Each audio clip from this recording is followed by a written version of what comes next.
మొదట పాఠశాల ప్రధాన ఉపాధ్యాయుల వారికి, ఇక్కడ మా తోటి ఉపాధ్యాయులందరికీ కూడా టీచర్స్ డే శుభాకాంక్షలు. తర్వాత ఇక్కడ ఉన్న పిల్లలందరికీ శుభాకాంక్షలు తెలియజేసుకుంటూ మా ఆశీర్వాదం. మనకి నాకు తెలిసి ప్రపంచంలో అత్యంత గౌరవం పొందుతున్న అత్యంత విలువైన వృత్తి ఏదైనా ఉందంటే నాకు తెలిసి టీచర్, ఉపాధ్యాయ వృత్తి అత్యంత గౌరవం పొందుతుంది. ఎందుకు అంటే ప్రపంచంలో ఏ వృత్తి ఉన్నా, ఏ ఉద్యోగం చేసినా, ఏ డిపార్ట్మెంట్కి వెళ్ళినా ఎవరైనా కూడా గురువు దగ్గర నుంచి నేర్చుకునే వెళ్ళాలి. ఆ టీచర్ దగ్గర ప్రతి ఒక కలెక్టర్ అవని, ఒక ఇంజనీర్ అవని, ఒక డాక్టర్ అవని, ప్రతి ఒక్కరికి టీచర్ అనేవాళ్ళు వాళ్ళ దగ్గర నేర్చుకుని వీళ్ళు కలెక్టర్ గానో, డాక్టర్ గానో, ఇంజనీర్ గానో తయారు చేస్తున్నారు. ప్రతి డిపార్ట్మెంట్ నుంచి వెళ్ళిన ఒక విద్యార్థి అక్కడ ఉద్యోగం చేస్తున్నాడంటే ఆ టీచర్ దగ్గర నేర్చుకుని వెళ్ళడం వల్లే. ఇంకా ముఖ్యంగా మొత్తం టీచర్ కన్నా మొదటి ఉపాధ్యాయురాలు ఎవరంటే, నేను పాఠశాలగా చెప్పడం లేదు, మహిళ, అమ్మ. ఎందుకు మొదట గురువు అమ్మ అని ఎందుకన్నారంటే, కడుపులో ఉండగానే మనము అమ్మ గర్భంలో ఉండగానే అమ్మ దగ్గర ఎన్నో విషయాలు నేర్చుకుంటాం.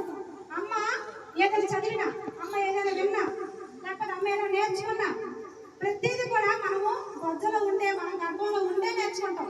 అంటే మనకు మొదటి నేర్పించింది ఎవరు? అమ్మ. అమ్మ మన మొదటి గురువు. ఆ తర్వాత భూమి మీదకి రాగానే నాన్న మన మొదటి గురువు, రెండవ గురువు. నాన్న దగ్గర మనం ఎన్నో మంచి విషయాలు నేర్చుకుంటాం, క్రమశిక్షణ నేర్చుకుంటాం, చాలా మంచి విషయాలు తెలుసుకుంటాం. ఆ తర్వాత మనం పాఠశాలకు వెళ్తాం, స్కూల్కి వెళ్తాం. స్కూల్ దగ్గర మన మూడవ గురువు టీచర్, ఉపాధ్యాయులు. మీరు టీచర్స్ దగ్గర ఎన్నో మంచి మంచి విషయాలు నేర్చుకొని క్రమశిక్షణతో ఒక మంచి స్థాయికి వెళ్ళాలి. అది ఏ టీచర్ అయినా కూడా, ఏ పాఠశాలకు మీరు వెళ్ళినా కూడా ప్రతి టీచరు మనస్ఫూర్తిగా కోరుకునేది మీరు మంచి భవిష్యత్తులతో ఈ పాఠశాల నుంచి పై చదువులకు వెళ్ళాలనే ప్రతి ఉపాధ్యాయులు కూడా మరీ మరీ కోరుకుంటారు. అది మీకు అర్థం కాదు. ఆ కోరుకునే విధానంలోనే కొంచెం మీకు దసరచ్చు, తిట్టొచ్చు, లేకపోతే దెబ్బ కూడా కొట్టచ్చు. ఓకే అమ్మా, మీరు క్రమశిక్షణలో ఉండాలి, బాగా చదవాలనే ఆ గురువు తప్పన మీరు ఆ స్థాయికి వెళ్ళాక మీకు ఇప్పుడు తెలియదు. ఆ టీచర్ నన్ను కొట్టారు, ఈ టీచర్ నన్ను తిట్టారు అని మీకు ఫీల్ అవుతారు. కానీ మీకు ఇప్పుడు తెలియదు దాని విలువ. పెద్ద స్థాయికి వెళ్ళాక, పెద్ద చదువులు చదువుకున్న తర్వాత మీరు మంచి స్థాయిలో ఉన్నప్పుడు మీకు తెలుస్తుంది, మాకు మా తల్లిదండ్రులు ఎంత మంచి క్రమశిక్షణగా పెంచారు, మా గురువులు మాకు చదువు చేసి ఎంత క్రమశిక్షణగా పెంచారు, అందుకే మేము ఈరోజు ఈ స్థాయిలో ఉన్నాము. తల్లిదండ్రుల మాట, గురువుల మాట విననివాడు, విననివాడు బాగుపడ్డట్టు చరిత్రలోనే ఎక్కడా లేదు. చెప్పండి, ఆ ముగ్గురు మాట వినకుండా బాగుపడిన వాళ్ళు ఎవరైనా ఒక్కళ్ళు చూపించండి నాకు. ఖచ్చితంగా వాళ్ళు మంచి స్థాయిలో ఉండరు.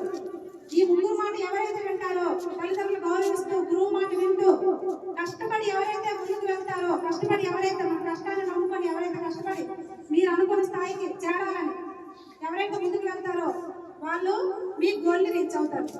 మీరందరికీ కూడా మరొకసారి నా ఆశీస్సులు తెలియజేసుకుంటూ ఈ అవకాశం ఇచ్చిన మన పాఠశాల ఉపాధ్యాయులు అందరికీ కూడా ధన్యవాదాలు తెలియజేసుకుంటూ